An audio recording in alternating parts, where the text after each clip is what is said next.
Kita mulai aja. Bentar. Baik. Assalamualaikum warahmatullahi wabarakatuh. Selamat pagi teman-teman sekalian. Salam sejahtera bagi kita semua. Untuk hari ini kita akan melanjutkan bedah buku oleh Amitabh Acharya, di mana chapter 2 ini berjudul Imaginate Communities and Socially Constructed Regions. Nah,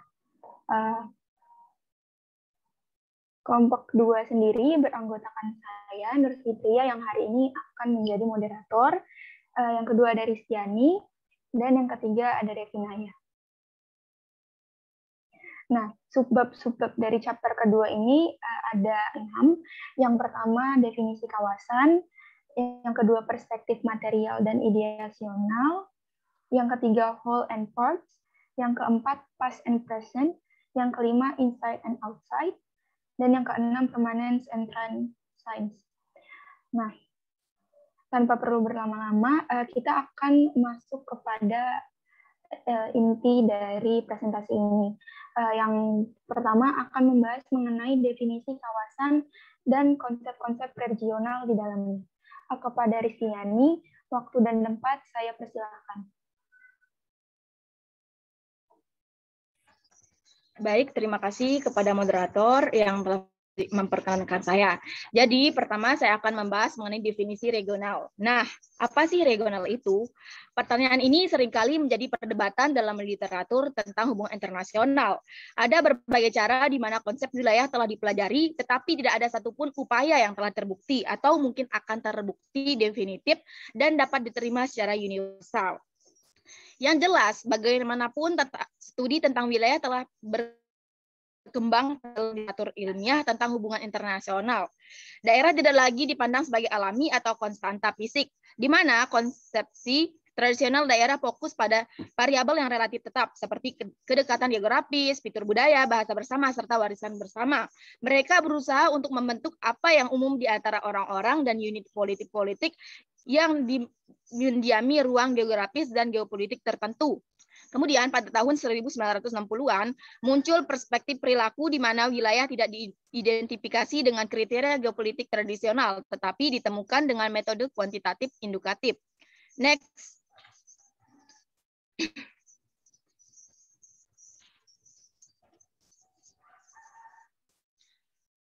Selanjutnya pada subbab regional atau kata sandi untuk wilayah di antara para sarjana hubungan internasional pada periode itu mengidentifikasi kedekatan geografi, interaksi internasional, ikatan bersama termasuk etnis, budaya, sosial, dan sejarah. Dan ada pula rasa identitas regional yang dapat ditingkatkan oleh sikap dan peran aktor eksternal. Ada pula studi lain yang terkenal oleh Rousset menyarankan 5 kriteria. Yang pertama, homogenitas sosial dan budaya. Kedua, sikap politik atau perilaku eksternal. Ketiga, institusi politik. Keempat, saling ketergantungan ekonomi. Dan yang terakhir, kedekatan geografis. Kemudian, terdapat sebuah survei terhadap karya 22 sarjana di daerah oleh William Thompson yang menemukan 3 kelompok atribut yang diperlukan dan cukup dari subsistem regional. Kedekatan geografis yaitu kedekatan geografis umum, keteraturan dan intensitas, serta interaksi dan persepsi bersama tentang substansi regional sebagai teater operasi yang berbeda. Akan tetapi dari ketiga studi yang tadi, tidak satupun dari studi ini yang mengistirahatkan ambigus seputar konsepsi wilayah. Mereka juga tidak menyelesaikan ketegangan antara geografis dan persepsi, tetapi tetap dinamis gitu, serta rasionalistik dan elemen diskursif yang membentuk kewilayahan. Next.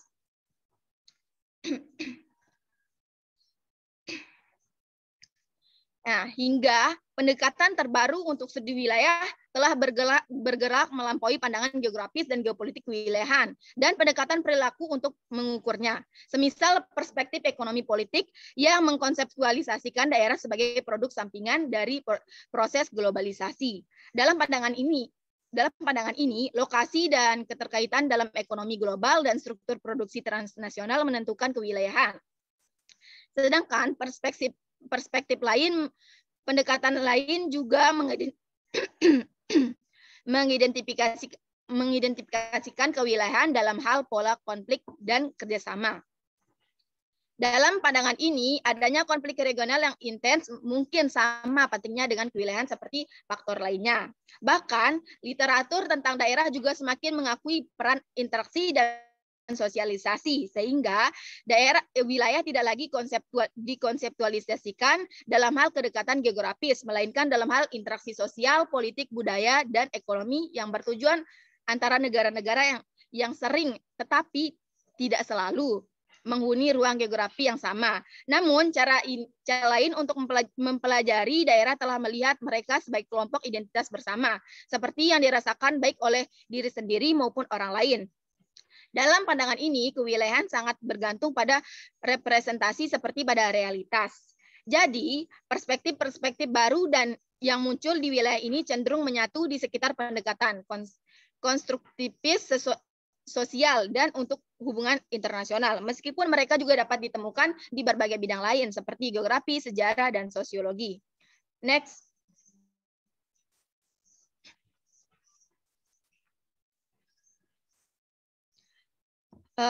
Dalam hal ini, Adler berpendapat bahwa wilayah kognitif yang dibangun secara sosial ialah wilayah yang orang-orangnya membayangkan bahwa perbatasan berjalan kurang lebih di mana pemahaman bersama dan identitas bersama berakhir. Next.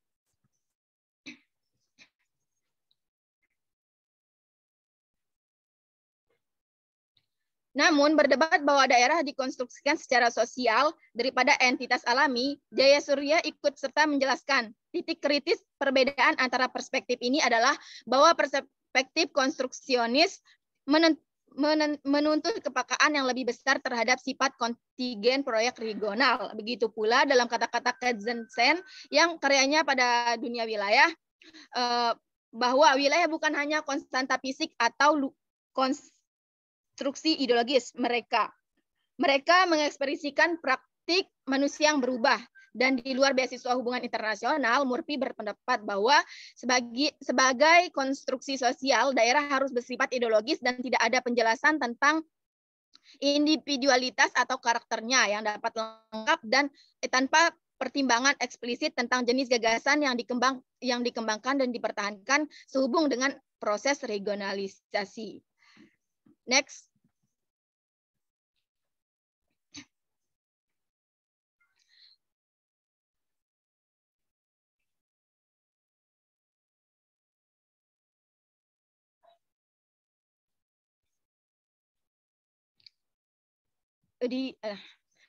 Kemudian argumen kunci dari buku ini adalah bahwa seperti halnya negara bangsa, wilayah dapat dibayangkan dan dikonstruksikan secara sosial. Namun istilah yang dibayangkan ini dapat disalahpahami.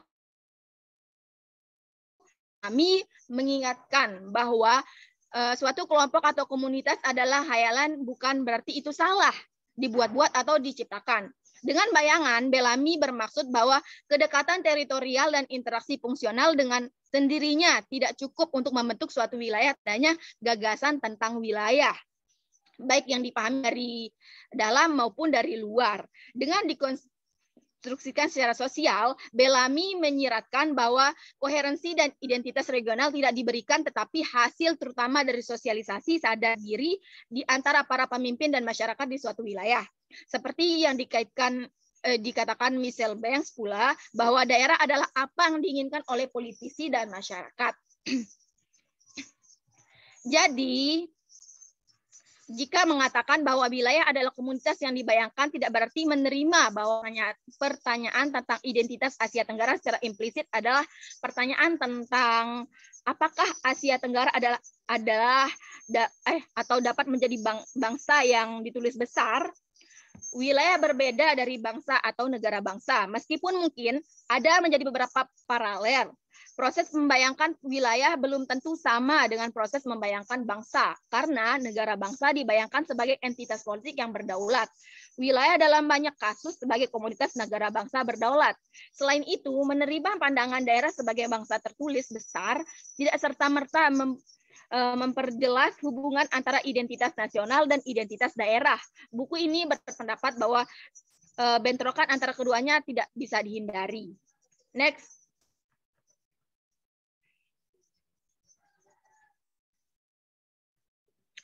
Nah, Peter Kanzen pun berpendapat dalam komparatifnya baru-baru ini studi tentang Asia dan Eropa bahwa identitas regional melengkapi bukan menggantikan serta mengembangkan identitas negara dan nasional. Hal ini mendukung klaim utama buku ini bahwa rasa identitas wilayah yang berkembang tidak disangkal oleh kegigihan identitas nasional. Adapun 5 elemen kunci dari kerangka analitik kewilayahan dari perspektif konstruktivitas ideasional, interaksionis dan sosial, yaitu pertama, ide dan identitas regional yang menggerakkan studi daerah di luar pemahaman materialis murni. Yang kedua, perspektif regional, yaitu yang berlawanan dengan sebagian besar negara tertentu berdasarkan perwakilan antara pendekatan disiplin dan studi wilayah. Yang ketiga, pemahaman historis daerah yang melampaui isu-isu kebijakan kontemporer. Dan yang keempat, pembangunan internal daerah yang menekankan peran lokal, seperti halnya lembaga yang bertentangan dengan rangsangan eksternal atau penamaan daerah dan kekuasaan eksternal. Dan yang terakhir yaitu fluiditas, prioritas, dan kepanaan daerah. Yang mana pada perspektif ini digunakan bukan untuk menggantikan perspektif materialisasi, tetapi untuk memperluas cakrawala. Pendekatan ini mencerminkan dan mengacu pada teori hubungan internasional dan studi wilayah, serta pendekatan ini berdasarkan wawasan dan literatur ilmu sosial yang muncul di daerah dan dari pemahaman Asia Tenggara yang bervariasi, disebutkan dan berhubungan dalam literatur studi Arya untuk mengembangkan kerangka konseptual untuk mempelajari identitas regional dalam politik dunia. Next.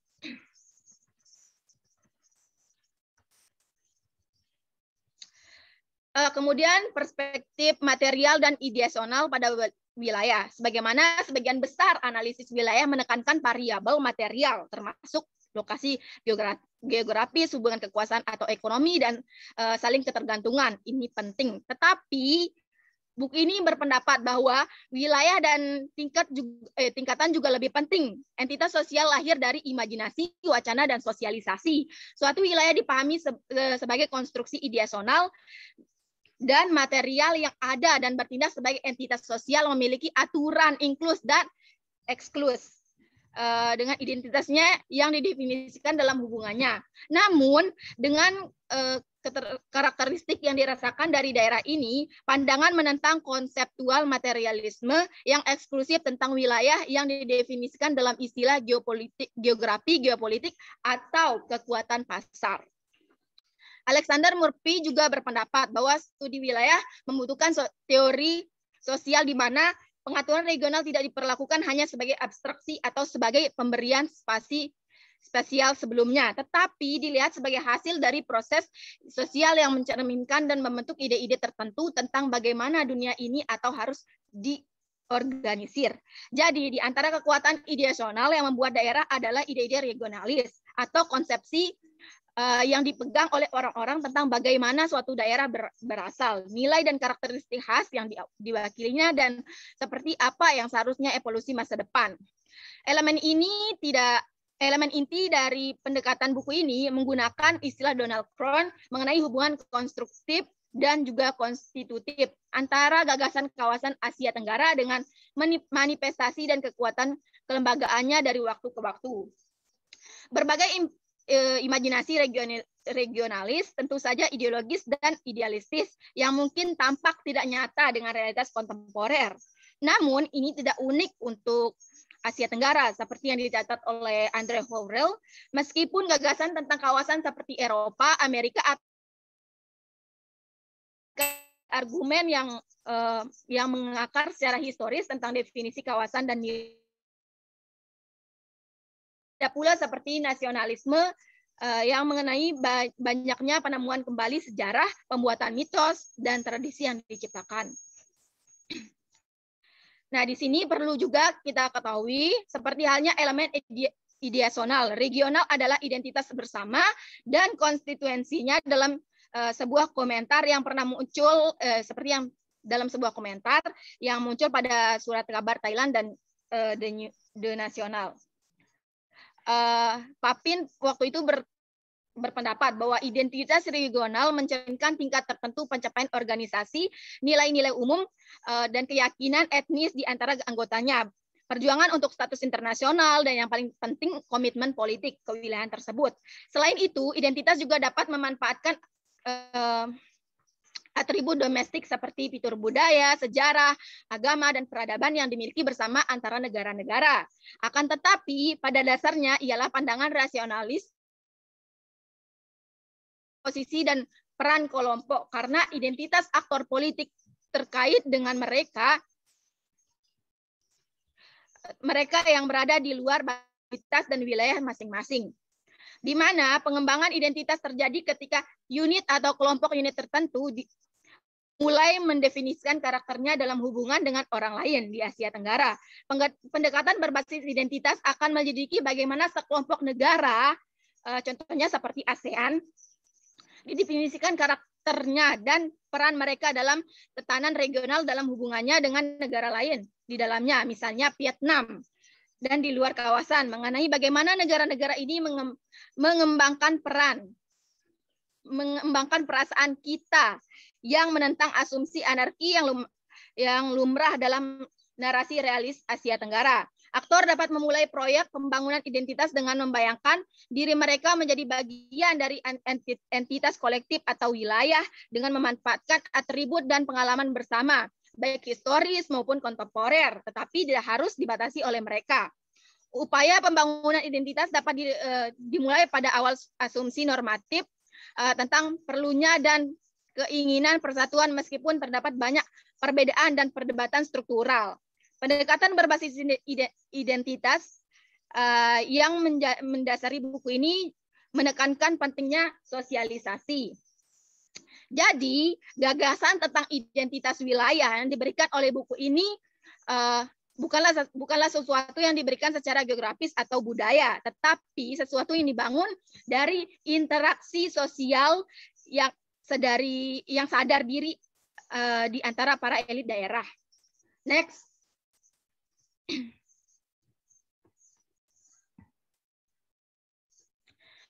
Kemudian mengenai regionalisme. Sebagaimana yang dicatat dalam bab 1, bahwa regionalisme memainkan peran kunci di sini. Sama seperti negara-negara tidak dapat hidup tanpa rasa nasionalisme. Wilayah tidak dapat menjadi wilayah tanpa rasa kewilayahan. Oleh karena itu, tema sentral dari buku ini adalah regionalisme, di mana regionalisme yang ini didefinisikan di sini secara luas untuk memasukkan ketergantungan integrasional, pembangunan institusi dan identitas regional yang melibatkan negara dan masyarakat dari suatu wilayah tertentu tentang wilayah dalam berbagai cara. Ini dapat mengurangi dalam berbagai cara ini dapat mengurangi keragaman dan menjoloknya homogenitas, terutama di bidang politik, ekonomi, dan sosial. Bahkan ketika parameter geografis dan matriks budaya daerah tetap tidak berubah, proses homogenitas ini dapat dicatat melalui difusi norma, kebijakan praktik organisasi, dan asosiasi daerah, formal serta informal. Misalnya organisasi regional dapat mempromosikan ideologi dan nilai-nilai politik yang sama, mengadopsi kebijakan pembangunan yang konvergen dan memfasilitasi implementasinya, serta mengambil langkah-langkah untuk mengurangi ketidakadilan di antara anggota.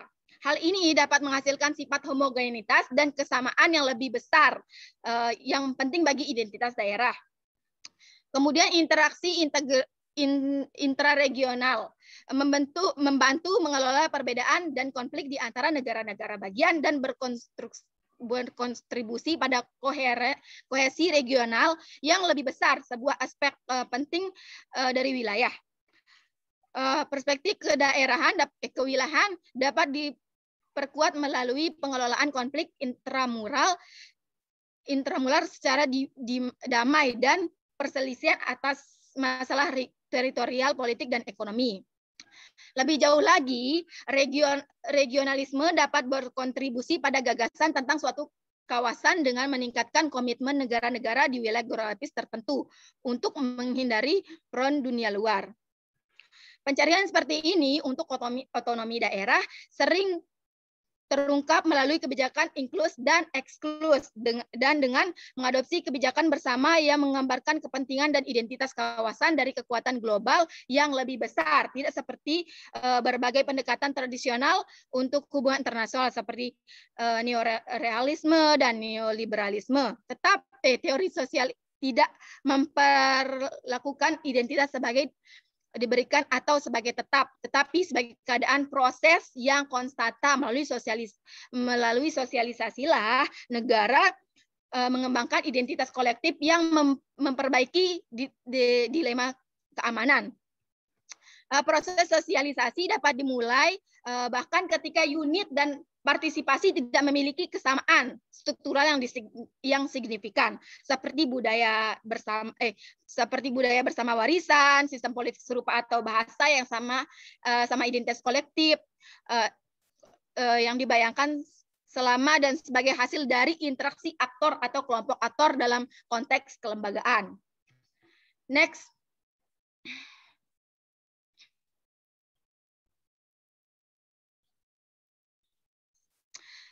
Jadi dengan demikian pendekatan buku ini melampaui perkiraan sederhana tentang persamaan dan perbedaan struktural di antara negara-negara dan masyarakat Asia Tenggara yang sebagaimana dibahas dalam bab 1 dikenal sebagai pendekatan kesatuan dalam keragaman. Sebaliknya, ia membahas dua jenis imajinasi diskutif konstruksi sosial wilayah. Yang pertama adalah imajinasi masa lalu Asia Tenggara, terutama tetapi tidak eksklusif oleh para sarjanawanya. Yang kedua adalah imajinasi tentang masa kini dan masa depan politik Asia Tenggara oleh para elit kontemporernya. Singkatnya buku ini menyelidiki hubungan internasional Asia Tenggara dengan melihat tidak hanya pada apa yang umum di antara unit-unit penyusunnya, tetapi bagaimana negara dan kawasan terutama elemen elit terlibat dalam proses sosialisasi dalam konteks kelembagaan. ASEAN telah membayangkan diri mereka menjadi bagian dari suatu kawasan yang khas. Konsep identitas regional seperti yang digunakan dalam buku ini tidak diperlakukan sebagai sesuatu yang diberikan, melainkan sebagai pasak untuk menggantungkan perspektif analitik inti dalam menyelidiki hubungan internasional Asia Tenggara. Untuk waktu dan tempat saya kembalikan kepada moderator. Terima kasih. Baik, terima kasih. Tadi tuh udah dijelaskan sama pemateri pertama mengenai definisi kawasan dan penjelasan mengenai identitas regional. Selain itu juga dijelaskan beberapa mengenai regionalisme yang ada di kawasan Asia Tenggara dan pendekatan atau perspektif apa aja yang bisa digunakan dalam melihat konsep kawasan regional. Untuk selanjutnya, ada di pertengahan chapter, kita akan membahas lebih lanjut mengenai histori dari Asia Tenggara ini sendiri oleh pemateri kedua. Kepada Revinaya, selaku pemateri kedua, waktu dan tempat, saya persilakan.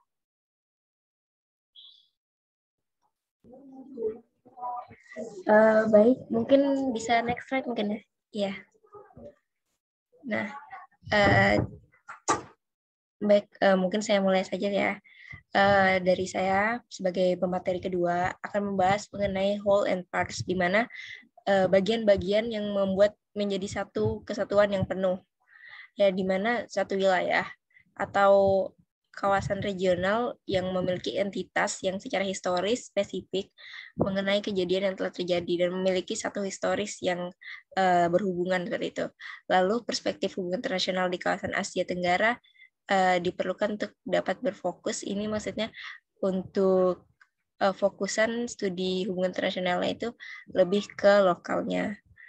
Lalu untuk satu wilayah itu sendiri memiliki jumlah total teritorial dengan penyusunan dan unit politik yang mirip. Dengan pendekatan regionalnya menawarkan wawasan mengenai hubungan internasional negara-negara yang tidak tersedia dalam perspektif lain, dan memiliki perspektif khusus mengenai kebijakan luar negeri negara, di mana disebutkan Asia Tenggara sebagai satu wilayah yang memiliki kumpulan dari berbagai entitas politik. Mohon maaf sebentar teman-teman, mungkin ada sedikit kendala. jaringan dari operator kami. Mohon maaf ya teman-teman, kita tunggu sebentar.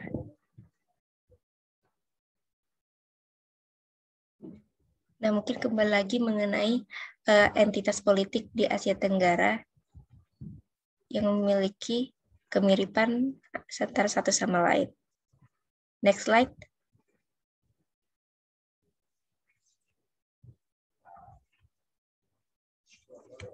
Nah, dari Barry Buzan sendiri telah memberitahu alasan mengapa analisis tingkat regional itu sendiri itu penting, mengenai perspektif regional itu penting.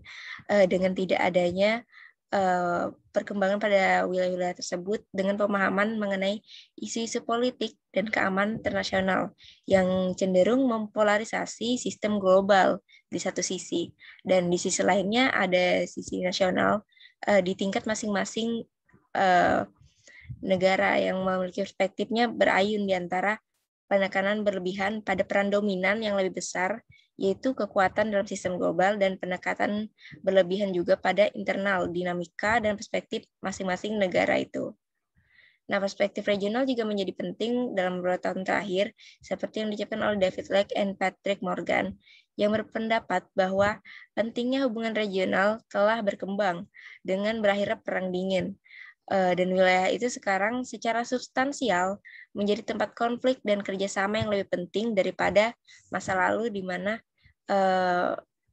hubungannya memiliki tingkat global, dan sekarang tingkat regional menurut mereka lebih penting. Dan juga penelitian intelektual melalui negara bangsa dan komunitas Asia Tenggara memang membutuhkan perspektif regional yang lebih holistik.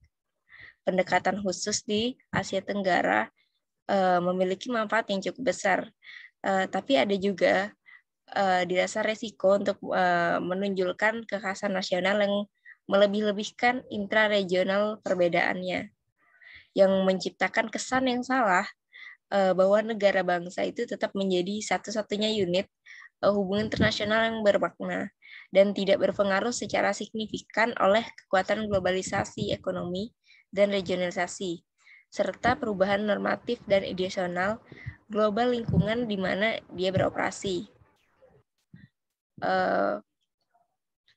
Mungkin next slide.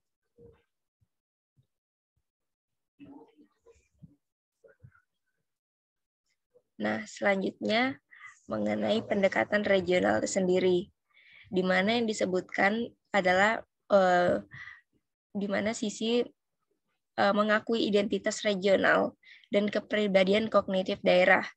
Tidak berarti mengabaikan melanjutkan pentingnya identitas nasional atau negara, karena keduanya tidak saling eksklusif antara satu sama lain, tetapi hidup berdampingan dan saling melengkapi.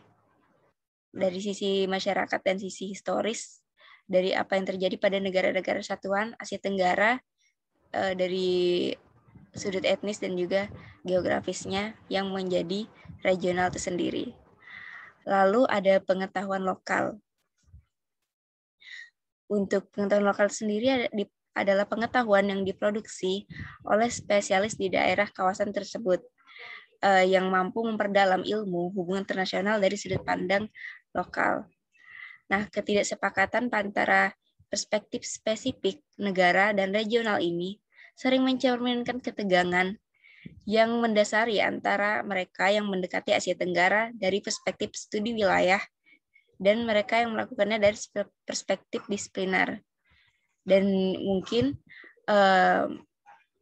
lebih cenderung tertarik dalam regionalisme, tatanan regional dan kekuatan regionalisasi dan globalisasi yang mempengaruhi Asia Tenggara. Spesialis area kawasan memiliki waspada yang lebih tinggi terhadap gangguan para disiplin ilmu dan tematik kekhawatiran mereka. Karena ketegangan antara area dan disiplin ilmu sosial bukanlah hal baru dan unik di studi Asia Tenggara dengan mendasari masalah metodologi dan pendekatan yang lebih besar. Disipliner mengajukan pendekatan atas sejarah yang terhubung, yang berfokus pada sirkulasi ide, elit, dan materi di seluruh wilayah yang dipahami secara konvensional, tidak lebih dari menunjukkan konsep regional itu sendiri. Di kata lain, Di lain kata, ide dan perdebatan tentang bagaimana untuk mendefinisikan, menemukan, dan menantang batas-batas wilayah telah menjadi pusat perkembangan historis di Asia Tenggara. Jadi untuk mempelajari Asia Tenggara atau hubungan internasional di Asia Tenggara itu sendiri, sejauh ini perdebatannya memiliki dasar sifat dari setiap konstruksi regionalnya. Untuk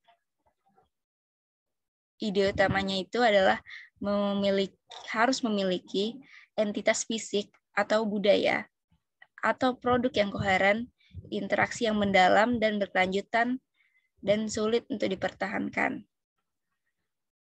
Next slide.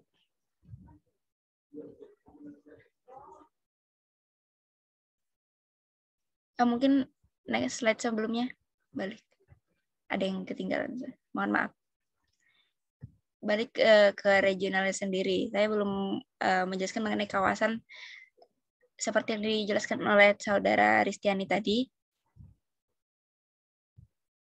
Mengenai kawasan yang memiliki definisi konstruksi yang cair dan tidak pasti, sehingga tidak tepat, tidak selalu begitu saja mengenai definisi kawasannya. Jadi agar memiliki makna, definisi kawasan itu sendiri harus dibayangkan. Tidak sepenuhnya, tapi sebagian saja juga cukup. Dari imajinasi itu juga yang sering terjadi di dalam sejarah, bahkan sering dilakukan oleh para sejarawan Eropa yang tidak selalu sepele tapi memiliki implikasi akademis dan kebijakan yang serius. Maka dari itu diperlukannya pendekatan regional yang memiliki fokus pada kawasan tersebut. Dan pula adalah untuk mendesak para disiplin ilmu hubungan internasional untuk memanfaatkan limpahan pengetahuan lokal dan pengetahuan tentang lokalitas Asia Tenggara yang diproduksi oleh spesialis di kawasan tersebut dari dalam dan tanpa wilayah. Nah, dengan cara ini, bab ini atau buku ini berusaha untuk memperluas beberapa perhatian utama spesialis bidang ke dalam domain hubungan internasional. Next slide.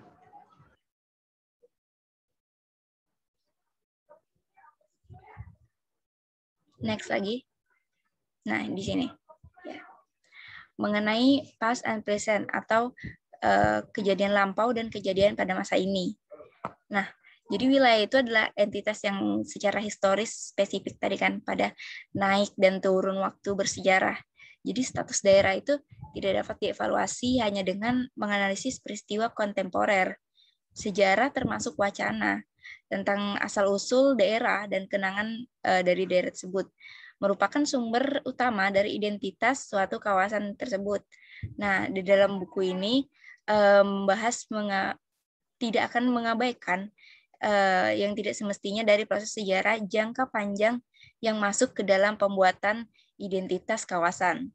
Tidak mengherankan bahwa banyak kerjasama seperti beasiswa di hubungan antara internasional Asia Tenggara yang bersifat historis atau berdasarkan peristiwa yang telah terjadi. Nah, daripada berdasarkan penilaian yang terhadap tren jangka panjang, kecenderungan ini tidak terbatas pada beasiswa tersebut yang berorientasi kebijakan yang sering dituduh dan berperspektif jangka pendek. Nah, mungkin dalam saya bagi menjadi dua dalam penyebutan masa lalu regional Asia Tenggara, merujuk terutama pada interaksi pola seluruh wilayah, namun bukan ke wilayah dalam pengertian modern, karena sulit rasanya membayangkan orang Asia Tenggara kuno untuk membayangkan mereka akan menjadi kesatuan dalam suatu kawasan yaitu Asia Tenggara. Jadi rasa identitas itu berkembang jauh di kemudian hari dengan munculnya regionalisme Asia Tenggara. Lalu yang kedua, ada ketergantungan pada imajinasi sejarawan klasik, di mana Asia Tenggara dalam buku ini mungkin disalahkan karena menafsirkan Asia Tenggara itu hadir dalam hal masa lalunya, yang setidaknya dalam hal konstruksinya yang berasal dari analisis masa lalu. Yang seperti dikatakan oleh Karl Popper, Popper sendiri mendefinisikan historisisme sebagai sebuah pendekatan yang mengasumsikan bahwa seseorang dapat menemukan ritme atau pola, hukum atau tren yang mendasari evolusi sejarah dari kejadian masa lampaunya. Melihat dari hal ini, di sisi intuisi politik modern di Asia Tenggara, mungkin next slide. Dari sisi intuisi politik di Asia Tenggara, Medcloud sendiri mengamati bahwa elemen sistem tradisional yang memiliki nilai penjelas penting dalam kaitannya dengan politik kontemporer untuk menjelaskan banyak aktivitas pada saat ini di kedua tingkat sistem nasional maupun regional. Jadi kejadian masa lampau itu, peristiwa masa lampau itu memang bisa memiliki kaitan pada politik yang ada pada masa saat ini. Nah, penggunaan historiografi ini bukan untuk mengatakan bahwa kontemporer internasional, hubungan internasional Asia Tenggara tidak lain adalah reproduksi politik terkait dengan negara, teater, usia Mandala, dan negara galaksi politik. Lalu, bagaimana Asia Tenggara dibayangkan, diimajinasikan tadi dalam hal ini oleh sejarawan Barat yang mendahului atau melengkapi imajinasi nasionalis tentang Asia Tenggara sebagai sebuah kawasan. Mereka lah yang membayangkan kewilayahan atau kawasan dengan menggambarkan, namun secara tidak artifisialnya, tidak secara langsungnya mengenai kawasan tersebut, tapi batas luarnya dan mempertahankan penggunaannya dalam konsep daerah kawasan tersebut. Nah, ketergantungan pada tulisan-tulisan semacam itu menjadi pendekatan interpretatif dan diskursif yang kadang-kadang dapat mereplikasi bias yang ada dalam teks aslinya. Tapi pendekatannya adalah suatu hal yang sah, bahkan jika itu menghasilkan temuan yang berbeda dengan studi yang menggunakan arsip penelitian dan sejarah yang resmi yang ditulis oleh persetujuan, dan mereka juga dapat terlibat langsung dalam pembuatan kebijakan mengenai penulisan imajinasi kewilayahan tersebut yang dapat menjadi sebuah kebijakan. Nah, di dalam menggambarkannya bagaimana sih identitas regional Asia Tenggara berkembang sangat bergantung pada upaya untuk membayangkan, mengimajinasikan prakolonial di Asia Tenggara sendiri. Karena masa lalu yang menampilkan pola regional kenegaraan dan hubungan antar negara pada saat prakolonial itu sendiri di Asia Tenggara. Nah, untuk hubungan historisnya itu memiliki masa yang panjang dan mendasari beberapa dari klaim yang baru-baru ini tentang identitas regional di Asia Tenggara. Bukan penemuan ataupun klaim, tetapi dieksploitasi dari karya tokoh-tokoh Asia Tenggara yang terkemuka. Wacana identitas kedaerahan yang memiliki konsep-konsep ditemukannya bahwa buku tersebut mengidentifikasikan dan menganalisis sebagai sumber utama mengenai gambaran dasar historis untuk klaim Asia Tenggara sebagai kawasan wilayah yang penuh sepenuhnya sendiri. Meskipun atau karena tidak adanya arkeologi atau definitif bukti wacana historiografi tentang politik Asia Tenggara terbentuk dari masa lalu tersebut yang jauh lampau dan memainkan peran penting dalam pembuatan identitas daerah kawasan tersebut tanpa kontribusi disipliner ini, dan mereka mengkonstruksi konsep regional Asia Tenggara tidak akan ada muncul bentuk dari Asia Tenggara sekarang tanpa ada karya-karya tokoh-tokoh dari Asia Tenggara itu sendiri yang menjelaskan mengenai hubungan historis dari sudut pandang lokalnya. Mungkin next.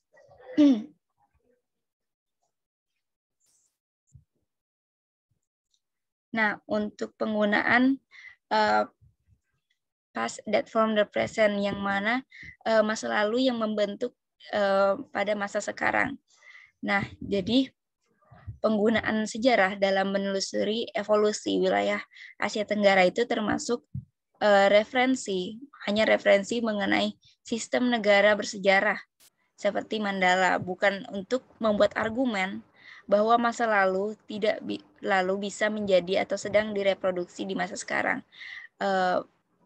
Nah, jadi pada bagian ini tidak membuat pada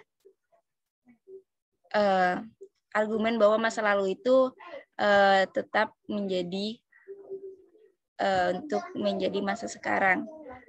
Lalu Wang Gungyu itu memiliki keyakinan bahwa sejarah tidak pernah benar-benar berulang. Setiap peristiwa itu memiliki dampak yang berbeda. Lalu ada pula menerima tanpa kualifikasi proporsi umum, bahwa kita harus memahami masa lalu untuk memahami masa kini. Tapi pernyataan Wang ini sendiri bahwa sejarah dapat mengajari kita mengenai suatu jenis realitas yang penting. Saya setuju dengan pendapat Wang seperti itu karena dari pandangannya itu sejarah dapat diketahui mungkin dapat mempersiapkan kita atau individu lain mengenai apa yang mungkin bisa terjadi pada masyarakat di masa depan.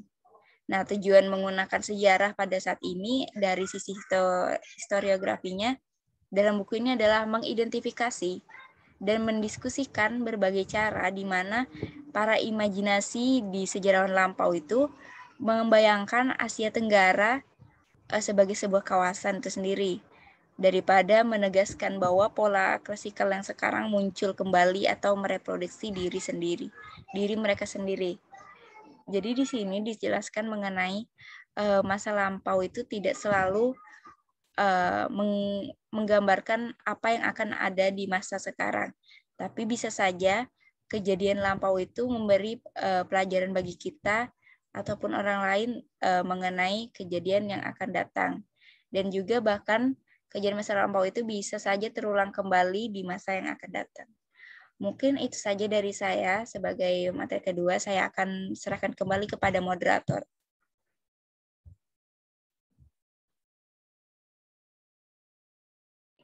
Baik, terima kasih kepada pemateri kedua. Tadi sudah menjelaskan mengenai pentingnya penggunaan disiplin ilmu dari sudut pandang lokal.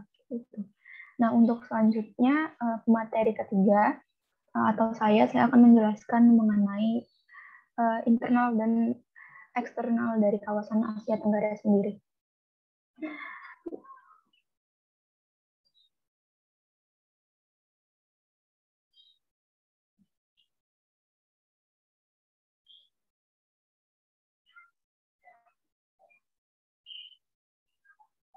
Nah, dalam memahami konsep regional atau kawasan, aktor luar kawasan ini memiliki peranan yang cukup besar sebagai great power maupun sebagai aktor hegemonik.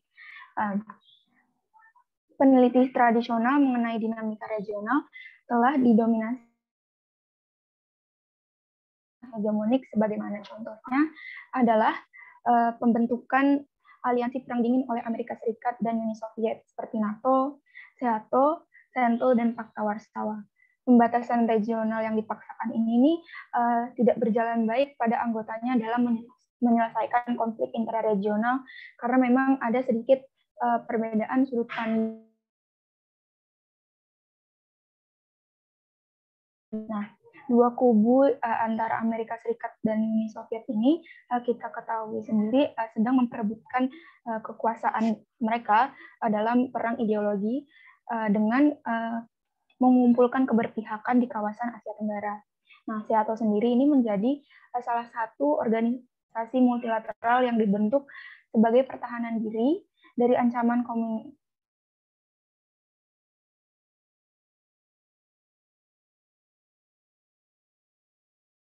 Dan tentunya ada kepentingan dari Amerika Serikat sendiri dalam mempertahankan keeksistensian kekuasaannya di Asia Tenggara. Lalu ada pertanyaan mengenai siapa sih yang sebenarnya menciptakan istilah Asia Tenggara. Jadi Clark Naher berargumen bahwa the nation of Southeast Asia is more a result of American and European professors looking for a convention way to study a geographic region, that it is a meaningful term for an area that systematically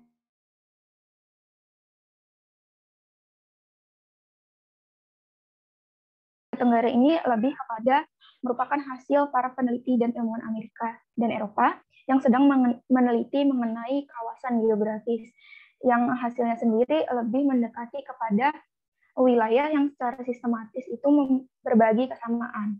Yang dimana sudah dijelaskan tadi bahwa kawasan Asia Tenggara merupakan himpunan wilayah yang memiliki kesamaan budaya, histori, agama, kemiripan bahasa, dan peninggalan bersama. Dengan asumsi tersebut, akhirnya muncul apakah Asia Tenggara ini sebuah istilah, tapi siapa sih yang sebenarnya menemukan istilah tersebut? Nah, jawaban seharusnya adalah penstudi modern di Asia Tenggara. Nah, jika asumsi mengenai penemuan Asia Tenggara sendiri adalah oleh peneliti Asia Tenggara dan Eropa, oleh peneliti Amerika Serikat dan Eropa, maka penemuan ini tidaklah hanya sebatas keilmuan politik, di mana jauh lebih menekankan keilmuan politik daripada penelitian yang dilakukan oleh sejarawan dan arkeolog. Nah, penstudi terbaru jauh lebih menekankan dan lebih sensitif kepada kebudayaan dan identitas daripada ilmu politik. Maka dari ini, sejarawan itu berusaha untuk menuntun para penstudi lokal Asia Tenggara untuk memahami pentingnya unsur-unsur lokal dalam membentuk pengaruh asing di kawasan Asia Tenggara. Dengan adanya gerakan ini, artinya terdapat dorongan internal bagi penstudi Asia Tenggara untuk membentuk dan menemukan identitas kawasan berdasarkan pada sudut pandang Asia Tenggara.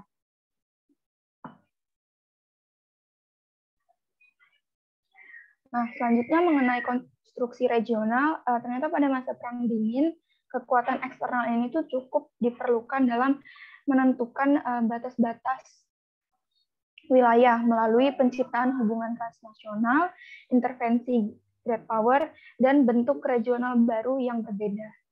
Ketergantungan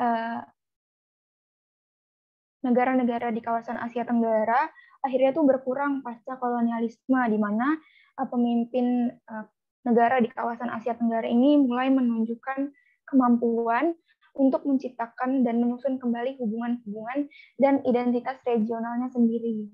Asia Tenggara tuh awalnya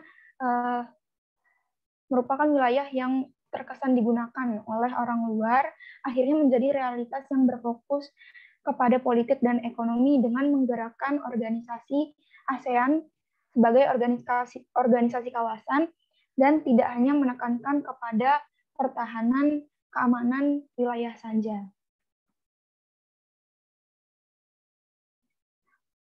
Nah, selanjutnya Barry Buzan dan Weaver ini mengatakan bahwa kawasan merupakan unit otonom yang relatif dan eksekutif, di mana wilayah atau kawasan tersebut dapat terjadi perluasan atau penyusutan batas-batas yang mengarah kepada perubahan struktur, pola konflik, dan kerjasama di dalam kawasan tersebut.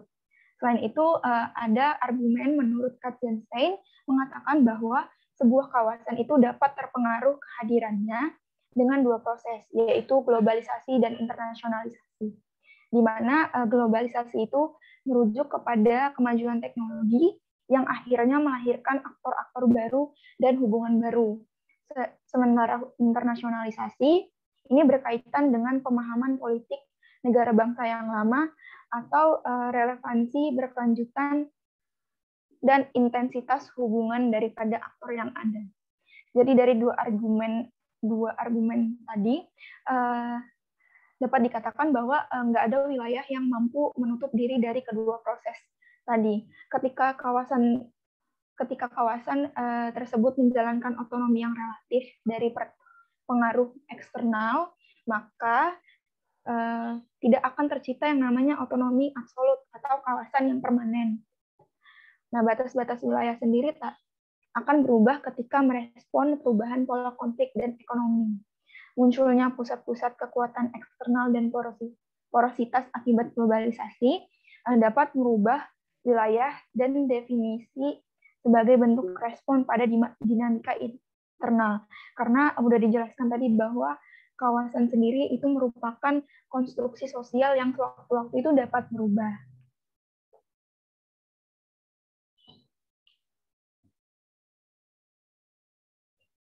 Ini tadi yang udah saya jelaskan, slide-nya ketinggalan, mohon maaf.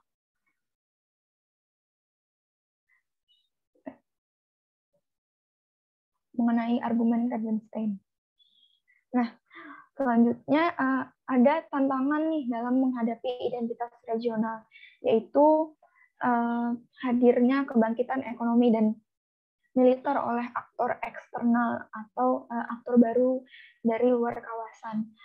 Pengaruh strategis, sosial budaya, dan ekonomi yang terus meningkat ini akan mengaburkan batas-batas wilayah dan mempengaruhi identitas regional atau definisi dari kawasan ini sendiri.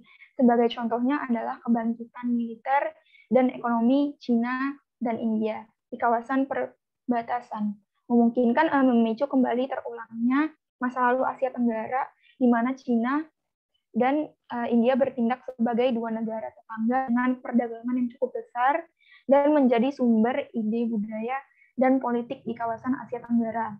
Nah, kita ketahui bahwa sebelum terciptanya istilah Asia Tenggara ini, India dan Cina itu kan turut menyebarkan kepercayaan dan kebudayaan melalui perdagangan di kawasan Asia Tenggara yang memang merupakan jalur perdagangan yang strategis.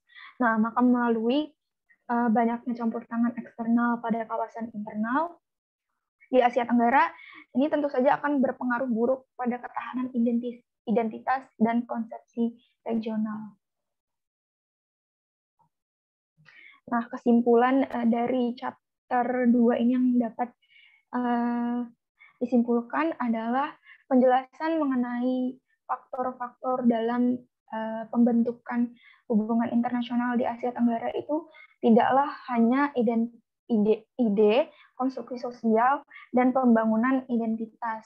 Jadi, walaupun ditekankan dari awal bahwa beberapa faktor ini tuh merupakan faktor penting, tapi tidak menutup kemungkinan bahwa memang ilmu politiklah yang jauh lebih penting untuk dapat memahami konsepsi regional ini. Nah, selain itu di chapter 2 ini juga menjelaskan pentingnya nilai-nilai budaya dan konsep-konsep lokal dalam memahami identitas regional dibandingkan menekankan kepada perspektif eksternal. Mungkin itu aja yang bisa saya sampaikan dari chapter terakhir, bukan chapter, dari bab terakhir. Saya kembalikan ke moderator ya. Baik, terima kasih untuk kepada pemateri telah menjelaskan materi mengenai chapter 2 terkait identitas regional dan konstruksi sosial kawasan. Untuk selanjutnya mungkin kita akan masuk ke sesi tanya jawab, di mana sesi tanya jawab ini akan dipandu oleh rekan kami, yaitu Mbak Maharani. Kepada Mbak Maharani, waktu dan tempat saya persilahkan.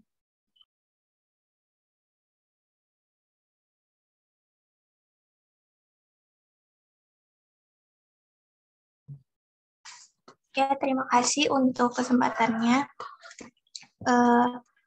Terima kasih juga untuk kelompok 2 atas penyampaian materinya mengenai bab 2 dari buku Amitav Acharya. Jadi di sini kita banyak berbicara mengenai teknis dari buku itu sendiri, apalagi mengenai masalah kawasan atau regional. Di sini saya akan membantu untuk kelompok 2 menjalankan sesi diskusi atau tanya jawabnya. Jadi dalam sesi diskusi ini saya harap kita semua bisa berpartisipasi aktif ya. Dan untuk kelompok-kelompok lain bisa mengaktifkan kameranya juga biar kita bisa terlihat lebih atraktif dan satu sama lain. Jadi diskusinya berjalan seperti bagaimana diskusi-diskusi kita sebelumnya ya, seperti kelompok 1 yang kemarin dan juga kelompok dan diskusi-diskusi kelas lainnya. Jadi kita mulai dari sesi 1, kalau misalnya masih ada waktu kita bisa buka sesi 2. Terus di sesi 1 ini kita bakalan ngebuka pertanyaan, maksimal 3 pertanyaan.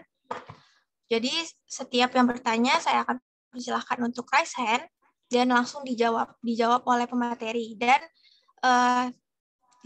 biar sesi diskusinya bisa berjalan lebih aktif, saya harap nanti kalau misalnya pertanyaannya berhubungan sama materi yang ada di kelompok lain saya akan berikan juga kesempatan untuk menjawab pertanyaan, tapi pertanyaannya tetap dikhususkan untuk kelompok 2 untuk menjawab, dan kelompok-kelompok lain akan diberikan kesempatan tersendiri kalau misalnya kelompok 2 ini sudah selesai menjawab.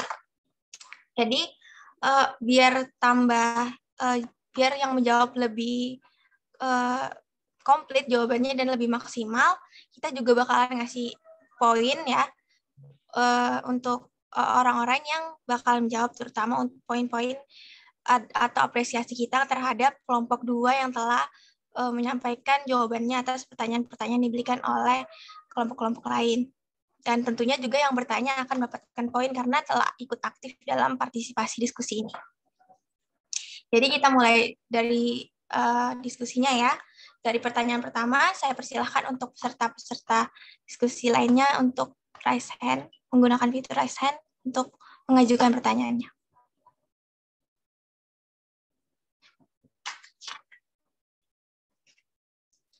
Pertanyaannya bisa yang simpel-simpel aja sih sebenarnya. Kalau ini kan materinya juga sebenarnya nggak menjurus ke tentang benar-benar ke konflik regionalnya atau sejarah perkembangan Asia Tenggara. Bisa juga kayak misalnya apa sih itu yang tadi materialis yang disebutkan oleh Ristiani, atau mengenai apa sih tadi itu yang dijelaskan yang mungkin kurang jelas atau terlalu cepat penyampaiannya, bisa dipertanyakan atau diulang untuk jelaskan kembali biar kita juga bisa mendapatkan informasi.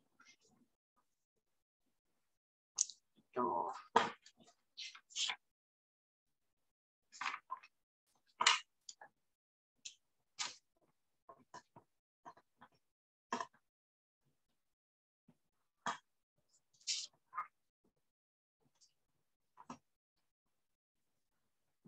Oke, kita ada penanya pertama dari Oksinuel. Bisa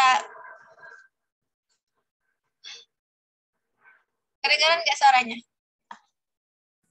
Halo. Iya, kedengaran. Oksinuel bisa perkenalkan diri dan dari kelompok mana? Ya, perkenalkan, nama aku Oksinuel Panjaitan dari kelompok 5. Tadi kan ada di slide itu dikatakan bahwa mengenai konseptualisasi daerah sebagai produk sampingan dari proses globalisasi. Nah, produk sampingannya itu yang dimaksud itu seperti apa? Dan juga berarti kan ini ada istilah produk sampingan. Berarti dalam globalisasi tersebut ada nggak sih dijelaskan di buku di chapter kalian mengenai produk utama dari konseptualisasi regional itu? Baik, terima kasih atas pertanyaan dari Oksinuel dari kelompok 5. Jadi pertanyaan tentang produksi sampingan. Nah, untuk kelompok 2 bisa menjawab, sepertinya ini juga terkhusus untuk kelompok 2 ya. Maaf ya ribut ya.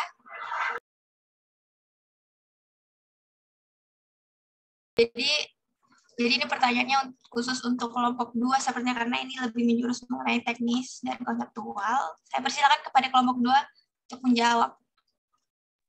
Baik, saya izin menjawab ya. Jadi sependek pengetahuan saya mengenai produk sampingan, konsep kawasan merupakan produk sampingan dari globalisasi sendiri. Itu yang saya dapat adalah kawasan ini merupakan wadah atau tempat terjadinya globalisasi, di mana di dalamnya itu terjadi kegiatan perekonomian seperti perdagangan dan perpolitikan kayak gitu kan. Nah, maka dari itu kawasan sendiri kenapa disebut sebagai produk sampingan? Karena memang pada dasarnya kawasan ini kan merupakan salah satu himpunan dari para aktor-aktor yang menyebabkan terjadinya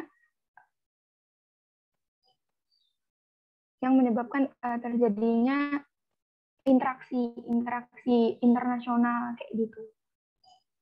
Nah, untuk permasalahan produk utama dari globalisasi sendiri itu nggak dijelaskan di chapter ini sih, belum saya temukan kayak gitu produk utamanya. Mungkin itu aja yang bisa saya sampaikan kepada teman-teman kelompok 2. Mungkin ada yang mau menambahkan.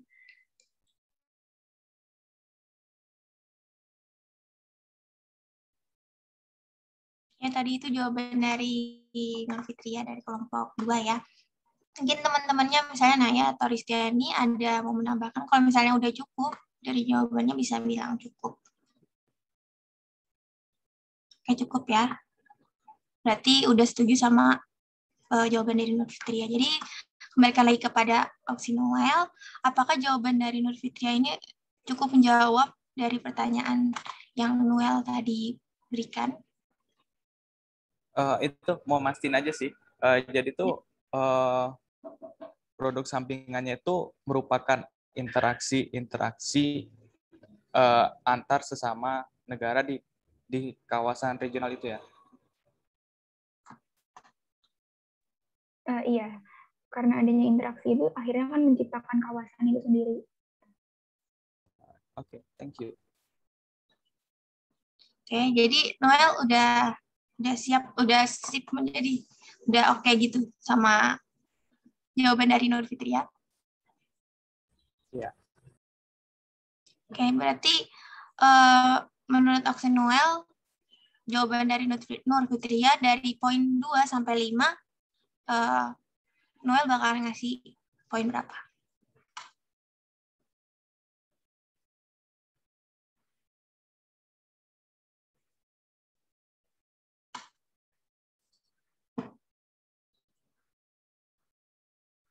Noel? Sorry, masih mood. Ya, jadi ya kasih 5. Oke. Masih atas jawabannya Nur Fitria dan pertanyaan dari si Noel. Jadi ini pertanyaan pertama udah terjawab ya. Dan kita bisa lanjut ke pertanyaan selanjutnya.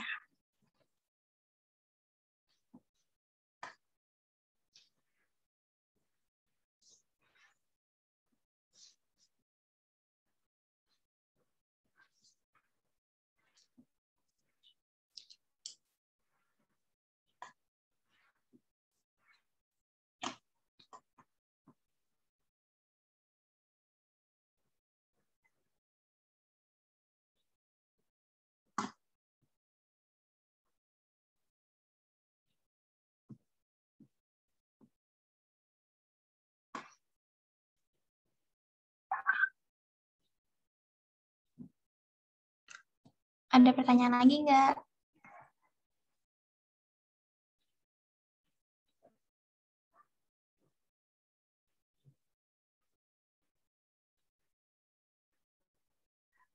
Mahar, Farah, Faisen.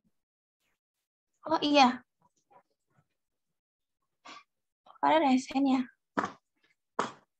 Iya, nggak kelihatan di sini. Ya, maaf ya Farah. Jadi saya persilakan buat Farah tanya. Ya, terima kasih Lani. Jadi tadi kan kelompok kalian ada menyebutkan Dari kelompok berapa? Maaf, aku dari kelompok 3. Oke. Ya.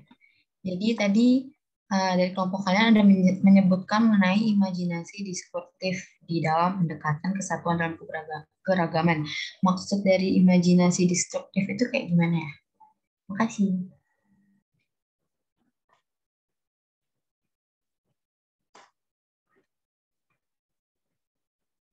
Ya, kepada kelompok 2 mungkin bisa dijawab pertanyaan dari Farah mengenai imajinasi destruktif.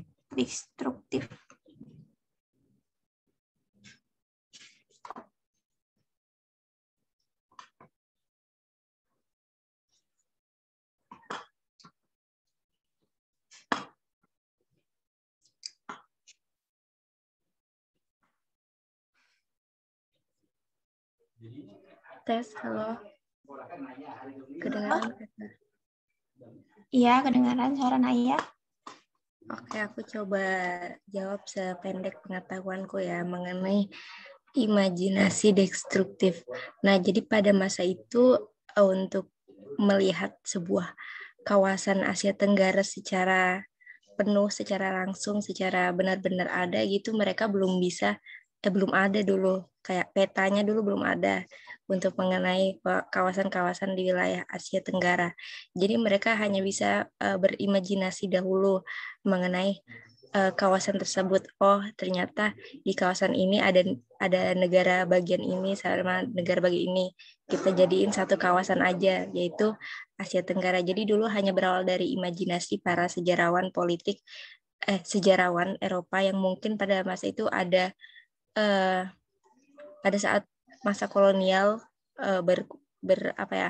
berjelajah, berlayar, bahkan melalui jalur perdagangan di Asia Tenggara itu sendiri. Jadi mereka pada masa itu masih membayangkan saja untuk wilayah Asia Tenggara itu sendiri hingga membuat kajian ilmu mengenai kawasan Asia Tenggara itu sendiri. Mungkin itu dari saya sedikit.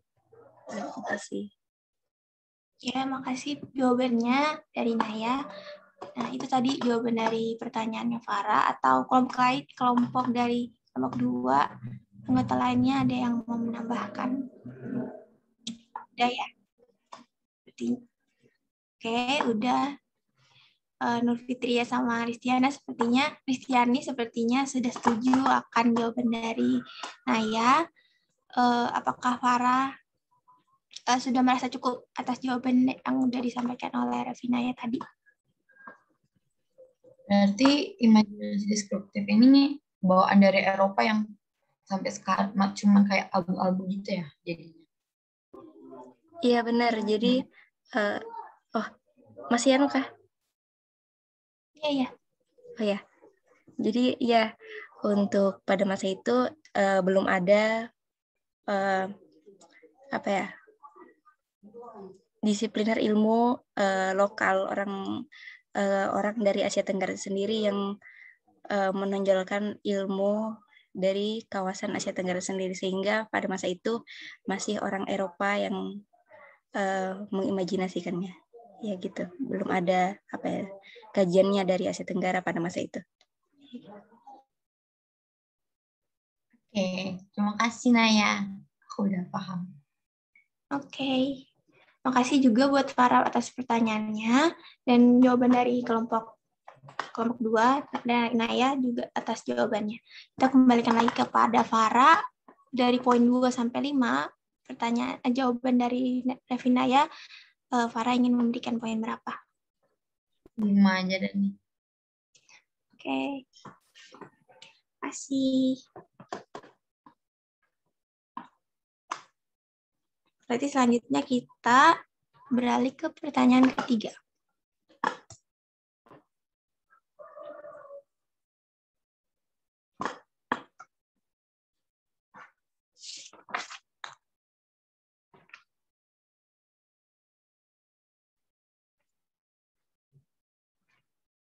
Oke, ada pertanyaan, ada raisan dari Hairunisa. Kepada Hairunisa, saya persilahkan untuk perkenalkan diri dan dari kelompok berapa. Perkenalkan, saya Hairunisa dari kelompok 9. Maaf sebelumnya kalau saya off cam, soalnya jaringan lagi nggak bagus. Iya, nggak apa-apa. Saya ingin bertanya soal pemikiran Barry Buzan, di mana dia mengatakan bahwa analisis tingkat regional itu penting dengan tidak adanya rasa wilayah yang berkembang. Itu maksudnya kayak gimana ya? Terima kasih.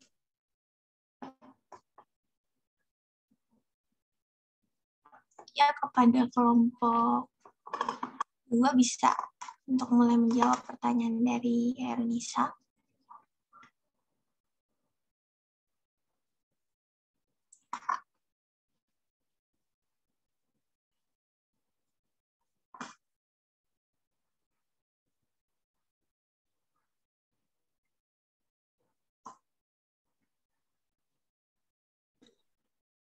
Tes.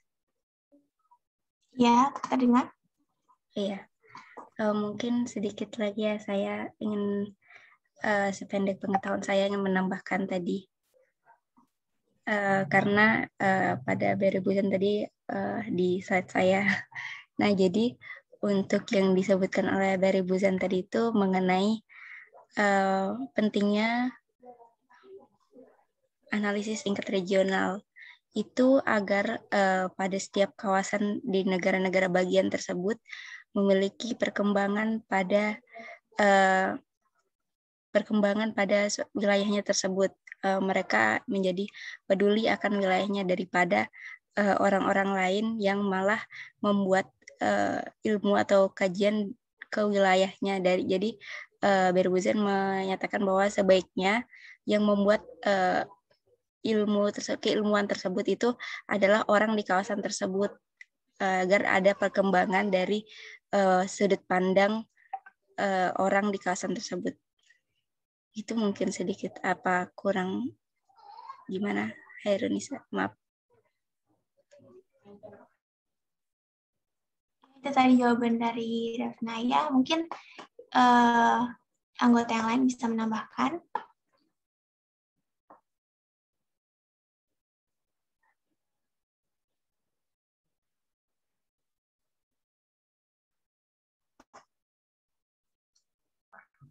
Aku mau nambahin deh. Oke. Pada Nur Fitri. Iya, silakan. Cuma mau nambahin sedikit aja. Jadi tadi itu udah dijelaskan juga bahwa memang untuk studi keilmuan kawasan di Asia Tenggara sendiri itu kan memang sedikit dipelopori oleh pemikiran Amerika Serikat dan Eropa. Maka dari itu pemikiran Barry Boozan ini bermaksud seperti yang dijelaskan Revinaya tadi, diperlukan agar memang menciptakan keilmuan-keilmuan lokal kayak gitu. Karena memang sebagai entitas lokal dari kawasan Asia Tenggara sendiri, maka seharusnya dapat memahami dan melihat dari sudut pandang Asia Tenggara sendiri mengenai kawasan-kawasan regional. Itu aja sih. Kasih. Ya, itu tadi jawaban dari tambahan dari Nur Fitria atas pertanyaan dari Hairunisa. Sepertinya udah ya, nggak ada lagi mau ada tambahan. Kita kembalikan lagi kepada Hairunisa. Gimana jawaban dari kelompok 2? Apakah kurang atau udah cukup? Berarti itu pada intinya Barry Boozan itu dia kan mengatakan bahwa dengan tidak adanya rasa wilayah yang berkembang itu dia tuh kayak seakan-akan memperingati gitu bahwa kita tuh peduli akan wilayahnya gitu, wilayah lokal kita sendiri gitu ya. Iya. Oh ya udah, terima kasih. Oke, terima kasih juga buat Hairunisa atas pertanyaan dan jawaban dari Nur Fitria dan Revinaya.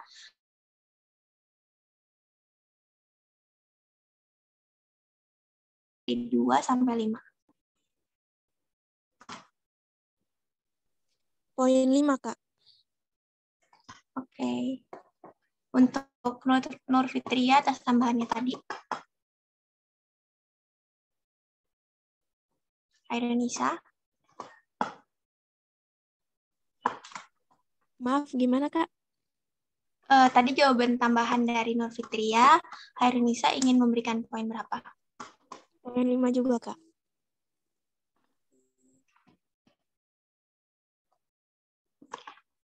Terima kasih juga tadi atas jawabannya sama pertanyaan dari Hairunisa. Untuk kelompok 2, kita masih punya berapa lama lagi waktunya untuk berdiskusi? Karena ini udah 3 pertanyaan. Kalau misalnya masih ada waktu, kita bisa tambah 1 pertanyaan atau 2 pertanyaan lagi.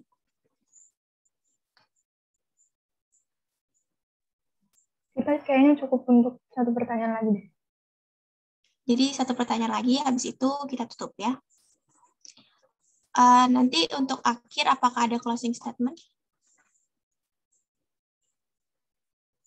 Mohon maaf, diulang tadi. Untuk selesainya diskusi ini, apakah dari kelompok 2 ini ada closing statement? Boleh deh. Oke, jadi kita sekarang tambahin 1 pertanyaan lagi ya. Untuk kelompok lain atau peserta diskusi hari ini bisa raise hand dan mengajukan pertanyaannya.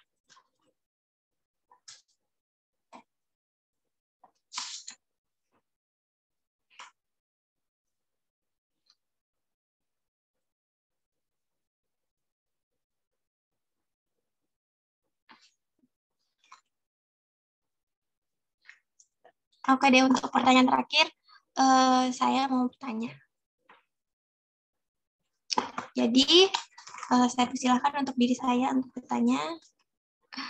Saya Maharani dari kelompok 6 ingin bertanya mengenai konsep yang tadi dijelaskan oleh Ristiani, yaitu konsep materialis. Jadi konsep materialis yang eksklusif tadi yang dijelaskan oleh Ristiani itu, maksudnya itu seperti apa ya? Terkhususnya untuk konsep buku ini.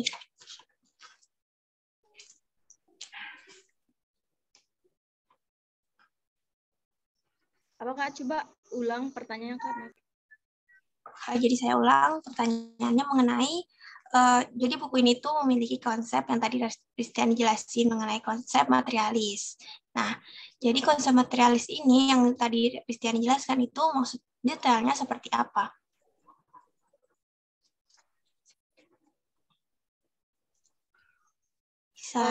Pertanyaan Kak itu seperti konsep materialis seperti apa gitu? Iya, untuk penjelasan, maksudnya pengimplementasiannya dalam buku ini gitu, konsepnya seperti apa?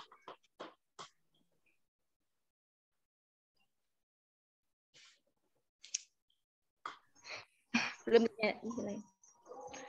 sepemahaman aku sih perspektif materialis ini sebagaimana sebagian besar analis wilayah menekankan parabel materialis ya. Tetapi di buku ini kayak dia itu ngerasa tidak setuju gitu. Tidak setuju karena pandangan ini di buku ini menentang atas konsepsi materialis yang eksklusif tentang wilayah yang didefinisikan dalam istilah geografi atau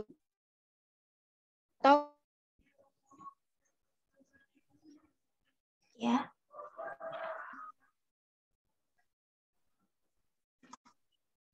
Ya Kak, jadi dalam buku ini yang poin singkat yang aku dapat sih, kalau materialis ini bukan hanya sekedar sebagai materialis ini sebagai penyangkal gitu, dia disangkal gitu sama buku sama yang di buku ini gitu. Jadi pandangan yang ada di buku ini menentang akan materialis gitu Kak. Jadi untuk konsep materialis itu seperti apa sih sebenarnya? Kenapa bisa disangkal dari buku ini?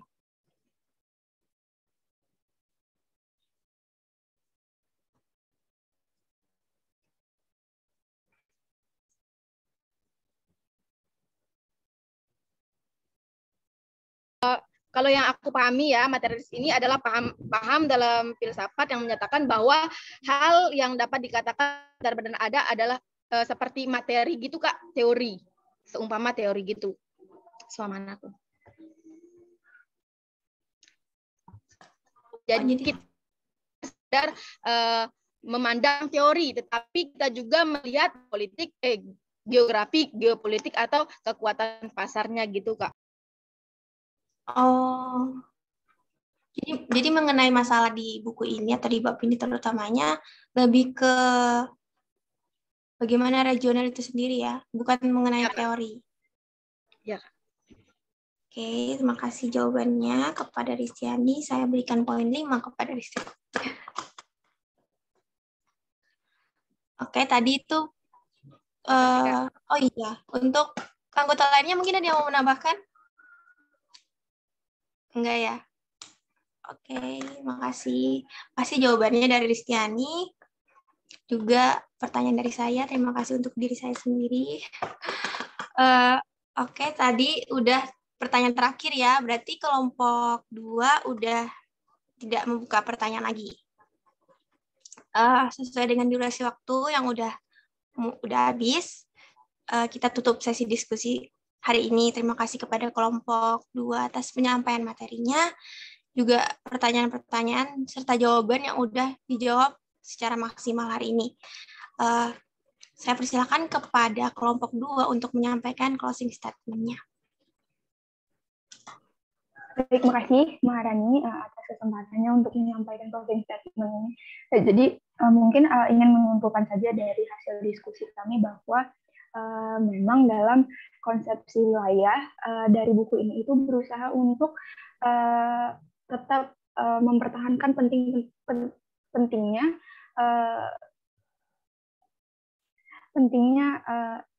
keilmuan lokal dan entitas-entitas lokal dari kawasan Asia Tenggara dalam menemukan identitas gitu. Jadi dari chapter 2 atau dari buku ini sendiri itu kayak berusaha untuk menemukan cara berpandangan dari internal kawasan Asia Tenggara sendiri. Mungkin nggak usah panjang-panjang, closing statement-nya itu aja. Saya ucapkan juga terima kasih banyak untuk teman-teman atas waktu dan perhatiannya.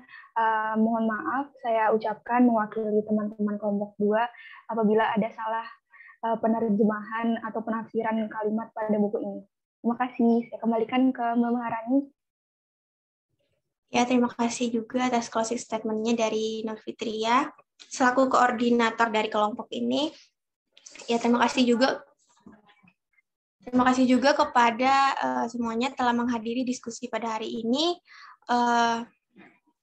Semoga apa yang kita diskusikan hari ini dapat menjadi wawasan untuk kita semua dan informasi tambahan untuk kita semua juga dan bermanfaat untuk kedepannya. Kita akhiri semuanya. Saya akhiri. Wabillahi taufiq wal hidayah. Assalamualaikum warahmatullahi wabarakatuh. Waalaikumsalam.